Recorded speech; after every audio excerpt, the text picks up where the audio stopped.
Bonsoir à tous et à toutes, ravi de vous retrouver. C'est l'heure de votre journal sur KMT, LCL, FM+, et Canal Antilles, disponible sur les réseaux Free, Orange, Numéricable, Bouygues et SFR en France et dans ces régions ultra-périphériques. Voici quelques-uns des sujets que nous allons aborder ce soir. Le procès de Sylvain Kéronner se poursuit devant la cour d'assises. Les notaires sont très souvent en première ligne face à un blanchiment d'argent devenu très sophistiqué, notamment via l'immobilier. Chaque année, plus de 15 milliards d'euros quittent l'économie française sous forme de transferts envoyés par des immigrés à leurs familles ou proches restés dans leur pays d'origine. Dans votre avis-compte, un défilé de carnaval le jour de l'Épiphanie. Qu'en pensez-vous? Vos réponses dans un instant. Et en fin de journal, le savoir y réfléchir de Roland Laouché qui s'intitule « Reconstruire notre image ». Voilà pour les titres. Et pour commencer ce journal, la pensée du jour. Nous savons parler d'amour, mais nous avons tant de difficultés à aimer dans le respect de l'autre et de soi. Pour les individus au système immunitaire fragilisé, porter des vêtements qui conservent une charge bactérienne élevée représente un risque sanitaire réel, bien au-delà du simple désagrément hygiénique. Parlons maintenant de la qualité de l'air. La qualité de l'air aujourd'hui est bonne, il en sera probablement de même demain. Le procès de Sylvain Kéronner se poursuit devant la cour d'assises. Il continue d'affirmer qu'il n'a pas voulu tuer sa compagne. Il voulait simplement, dit-il, l'empêcher de crier pour ne pas alerter leur enfant. C'est pour cela qu'il lui a mis la main sur la bouche jusqu'à l'étouffer. Après, a-t-il dit, il a paniqué et a brûlé le corps pour ne pas aller en prison. En décembre 2022, le très talentueux footballeur martiniquais Jean-Manuel Nedra était arrêté à l'aéroport de Roissy avec pas moins de 100 kilos de cocaïne dans ses bagages. En 2025, celui qui fut une vedette de l'équipe de Martinique de football a été mis en liberté sous contrôle judiciaire à la demande de son avocat. Il ne porte pas de bracelet et son procès devrait venir au mois de mars. Il est actuellement en Martinique et a intégré l'équipe de l'Aiglon du Lamentin, très mal classée actuellement. Les prix du carburant ont légèrement baissé en Martinique depuis le 1er janvier. Le samplon est fixé à 1,64 € le litre, le gazoil routier à 1,53 € le litre et la bouteille de gaz de 12,5 kg à 24,40 €. Je vous le disais en titre, les notaires sont très souvent en première ligne face à un blanchiment d'argent devenu très sophistiqué, notamment via l'immobilier. L'immobilier reste le vecteur privilégié des délinquants pour recycler leurs fonds. Les notaires multiplient donc les contrôles, les signalements et les outils de vigilance, mais reconnaissent être parfois dépassés par l'ingéniosité des montages. Dès qu'une somme transite par une étude notariale, elle ressort avec une apparence de légalité qui efface les soupçons sur son origine. Les techniques utilisées sont variées, fractionnement des virements, jeu sur les dépôts de garantie, achats multipliés de caves ou parkings à 15 000 ou 20 000 €, petits commerces de façade, barbershop, onglerie, sandwicherie, vente en état futur d'achèvement où seule une part du prix passe par le notaire, biens sous ou surévalués avec complément occulte en liquide. La responsabilité des notaires est donc lourde. En tant qu'officiers ministériels, ils ont l'obligation de vérifier l'origine des fonds et de déclarer toute opération suspecte sous peine de poursuites pénales et de perquisition dans leurs études. La profession a mis en place un plan d'action, formation dédiée, référents départementaux consultables plusieurs fois par jour, questionnaire de cohérence pour standardiser les contrôles et recours à des outils numériques. Malgré cette mobilisation et la future autorité européenne chargée d'harmoniser la lutte contre le blanchiment et le financement du terrorisme, certains montages ne sont pas repérés, parfois même sans que les notaires en aient conscience. Begin, la vache brahmane née à Trinité et égérie du Salon international de l'agriculture 2026, restera en Bourgogne-Franche-Comté où elle est destinée à un centre de reproduction. Son installation en métropole, prévue de longue date, intervient dans un contexte de crise sanitaire liée à la dermatose nodulaire contagieuse. Face à cette situation, les organismes de sélection ont recommandé l'absence de vaches au salon, même si une présence symbolique reste envisagée. Une décision définitive est attendue dans les prochains jours. L'unité de soins palliatifs de l'hôpital de Clarac est temporairement déplacée à l'hôpital Romain Blondet de Saint-Joseph pour une période d'environ 3 mois afin de permettre des travaux d'amélioration du site de soins. Depuis 20 ans, les enseignants du collège Aimé Césaire de Basse-Pointe se succèdent pour alerter sur l'absence de couverture du plateau sportif. Les travaux menés par la collectivité territoriale de Martinique doivent débuter depuis 2 ans, une situation qui peut mettre en danger, selon des parents d'élèves, la santé des enfants. Chaque année, plus de 15 milliards d'euros quittent l'économie française sous forme de transferts envoyés par des immigrés à leurs familles ou proches restés dans leur pays d'origine. Entre 2009 et 2023, ce phénomène a représenté pour la France une perte cumulée de plus de 155 milliards d'euros. Ce solde négatif qui augmente au fil des ans fait de la France le pays le plus concerné d'Europe. En 2023, elle totalisait à elle seule 44% du déficit européen sur ce type de flux. La majeure partie de ces transferts bénéficie à l'Afrique, notamment le Maroc, l'Égypte et l'Algérie, mais aussi à d'autres pays européens d'Asie et d'Amérique latine. Une part non négligeable de ces flux échappe à la comptabilité officielle, circulant via des réseaux informels qui fonctionnent en parallèle du système bancaire traditionnel. Selon plusieurs analyses économiques, ces transferts vers l'étranger auraient un impact négatif sur la consommation, la croissance et les recettes fiscales de la France. Face à ce constat, certains experts recommandent de réduire les flux migratoires en provenance des principaux pays bénéficiaires, d'instaurer une taxe européenne sur les transferts de fonds, de renforcer la lutte contre les réseaux informels et d'utiliser les flux financiers comme levier diplomatique pour favoriser la coopération des États d'origine sur les politiques migratoires. À Fort-de-France, la population s'indigne face à l'annulation de vols transatlantiques à l'aéroport Aimé Césaire le week-end dernier.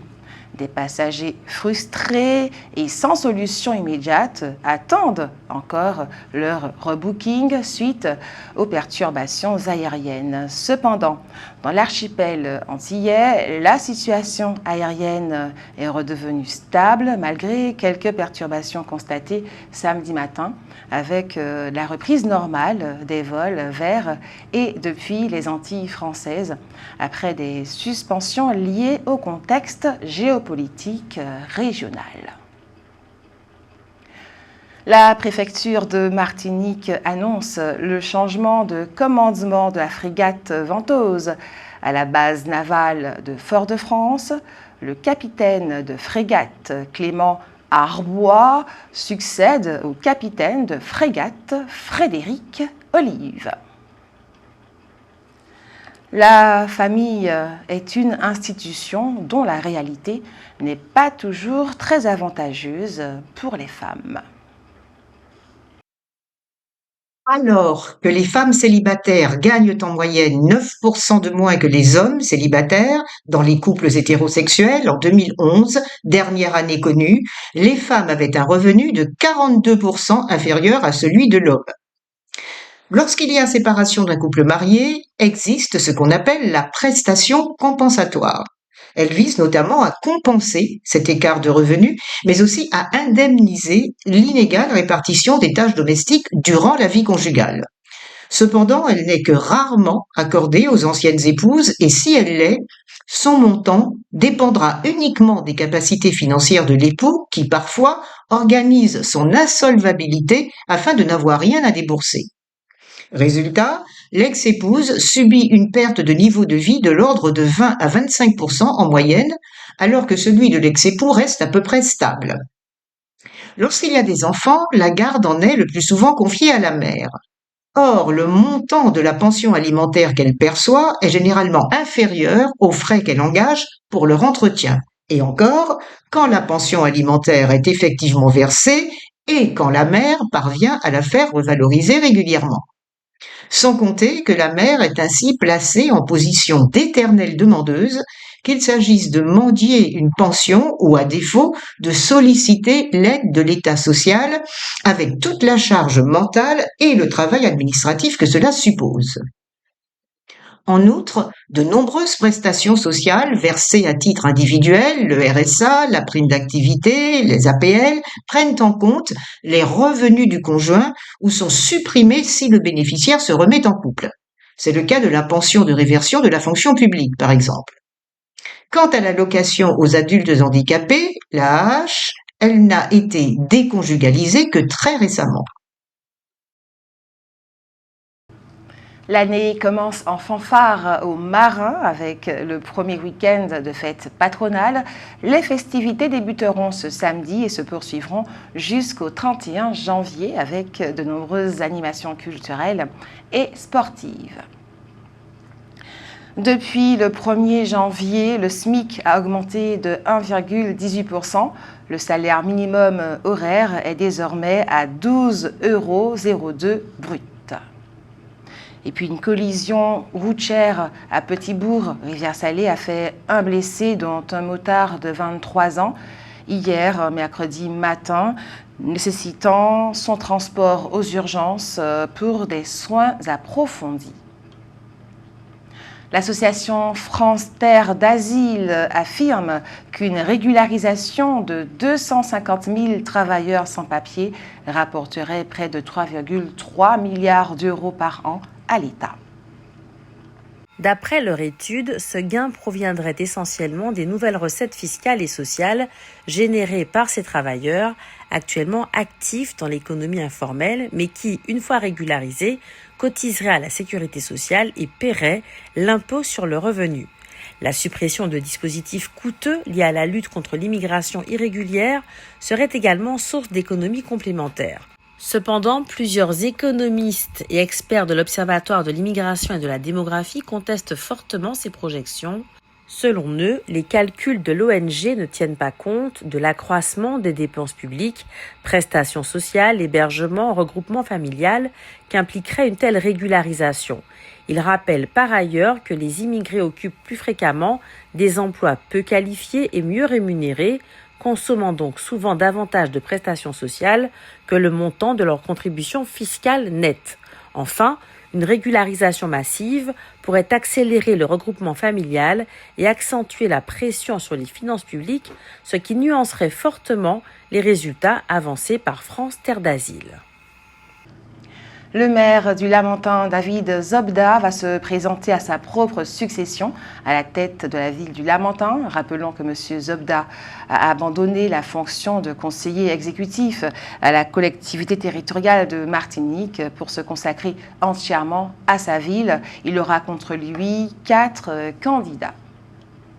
Les véhicules neufs en attente d'une carte grise définitive, ceux importés avant leur immatriculation en France, et les véhicules utilisés par les professionnels pour des essais routiers auront désormais une plaque d'immatriculation rose.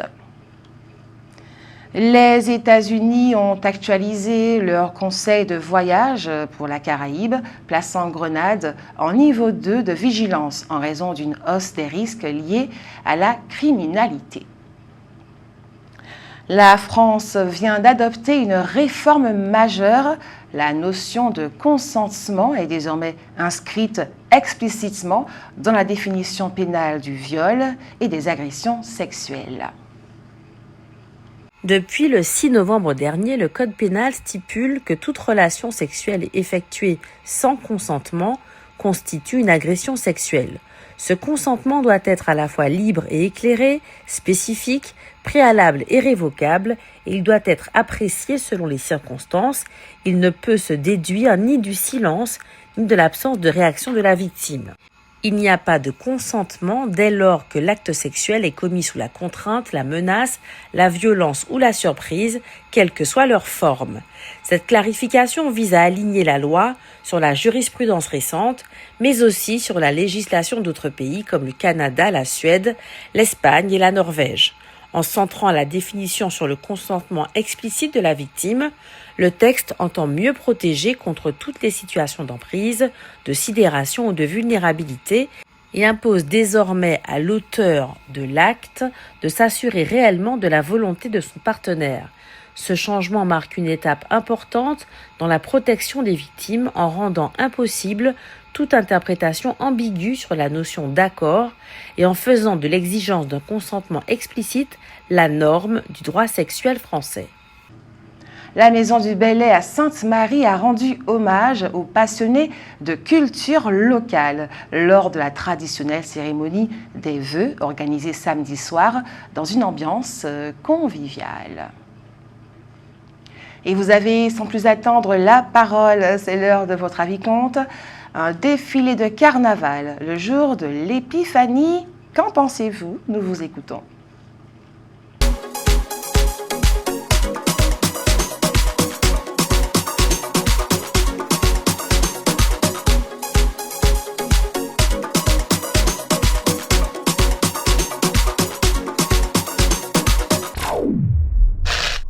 Un défilé de carnaval le jour de l'Épiphanie.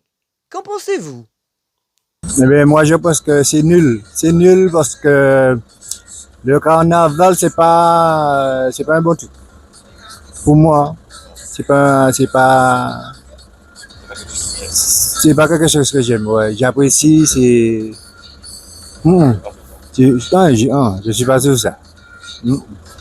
Peut-être 20 ans avant, oui.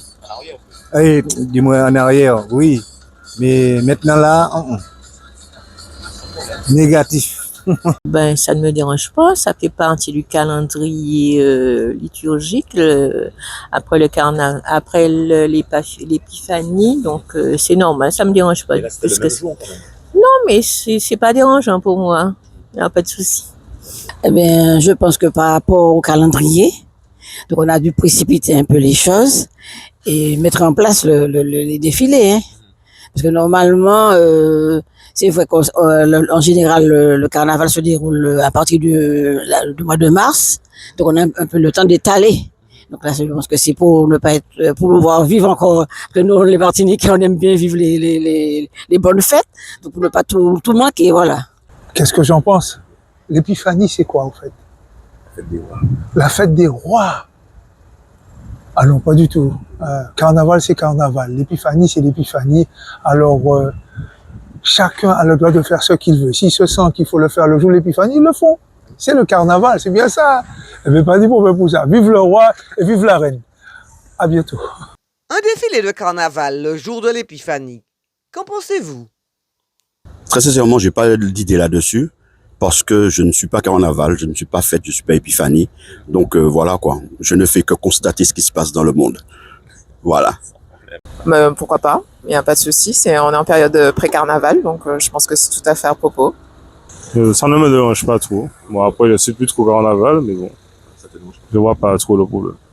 De toute façon, l'épiphanie, bon, il fallait attendre le dimanche d'après pour pouvoir commencer. Je pense que c'est comme ça, qu'il fallait attendre le dimanche d'après pour commencer le carnaval. Voilà.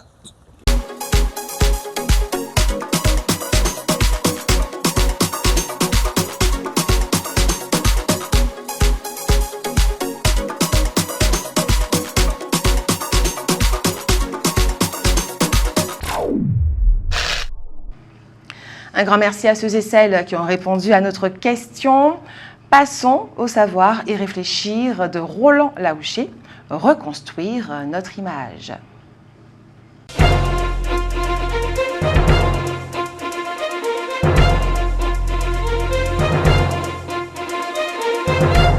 En réalité, c'est faux.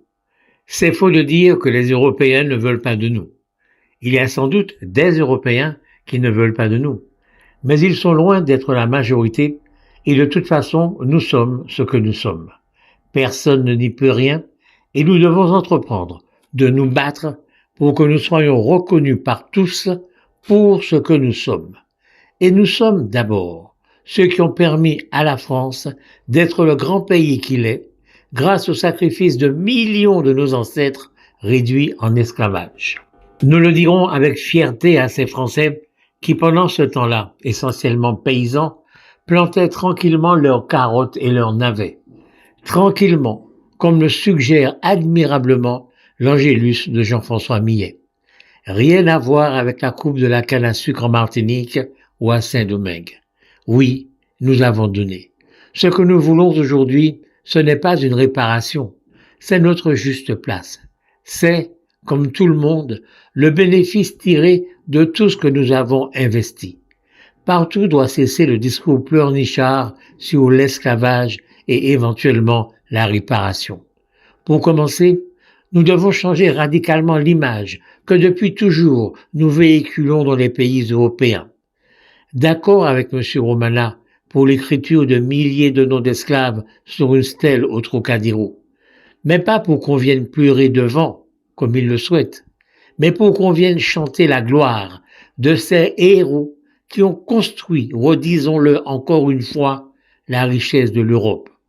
Devant le poilu de la Première Guerre mondiale, on ne pleure pas, on rend hommage. Dès lors, les images qui seront vulgarisées seront celles de nègres extrayant fièrement le sucre de la canne et l'expédiant en Europe. Celles des nègres coupant fièrement la canne à sucre, non pas courbée pour en couper les racines, mais dressée vers le ciel, le coutelas à la main pour en couper les flèches. Rien à voir avec les troupeaux de nègres enchaînés et fouettés. Et plusieurs Zola vont écrire des germinals tropicaux. Tel est, selon nous, le combat que nous, descendants d'esclaves dans la Caraïbe, nous avons à mener pour inspirer le respect et obtenir, en ce qui nous concerne, nous Martiniquais, une totale égalité avec nos compatriotes blancs français. Il n'est pas normal, par exemple, qu'ils puissent, ces blancs français, se rendre dans notre capitale à tous, Paris, pour seulement au maximum quelques dizaines d'euros et qu'à nous, il en faille des milliers. Il convient de légiférer à propos de la continuité territoriale. Il n'est pas normal que 90% de ce que nous achetons soit bien plus cher que ce qu'achètent les autres Français. Il convient de légiférer pour réparer cette effroyable injustice. Quant à ce ministère des Outre-mer, qui justement symbolise que nous sommes des Français à part, il doit disparaître, et disparaître rapidement.